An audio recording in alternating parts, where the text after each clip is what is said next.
2 రోజుల కిందట ఘట్కేసర్లో జరిగిన రోడ్డు ప్రమాదానికి సంబంధించిన సీసీ కెమెరా ఫుటేజ్ను పోలీసులు విడుదల చేశారు. మద్యం సేవించి వాహనం నడిపిన ఇంజనీరింగ్ విద్యార్థి నిఖిల్ రెడ్డి ఎదురుగా బైక్పై వస్తున్న భార్యాభర్తల్ని ఢీకొట్టాడు. ఈ ప్రమాదంలో భార్య అక్కడికక్కడే ప్రాణాలు కోల్పోగా భర్త హనుమాన్ దాస్ తీవ్ర గాయాలతో ఆసుపత్రిలో చికిత్స పొందుతున్నాడు. ప్రమాదం జరిగిన తర్వాత నిఖిల్ రెడ్డి పారిపోయేందుకు ప్రయత్నించడంతో స్థానికులు వెంబడించి పట్టుకున్నారు. నిందితుడిపై పోలీసులు మర్డర్ సెక్షన్ కింద కేసు నమోదు చేయాలని డిమాండ్ చేస్తూ బాధిత కుటుంబ సభ్యులు, బంధువులు ఘట్కేసర్ పోలీస్ స్టేషన్ ముందు ధర్నా చేశారు.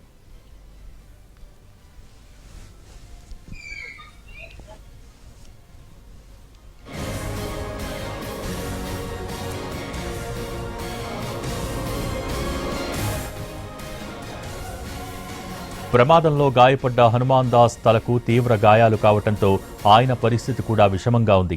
ఆపరేషన్కు 15 లక్షలు ఖర్చవుతుందని డాక్టర్లు చెప్పడంతో తండ్రి కోసం ఆయన ఇద్దరు కుమారులు విరాళాలు సేకరిస్తున్నారు. ప్రమాదానికి కారణమైన నిఖిల్ రెడ్డిని కఠినంగా శిక్షించి తమకు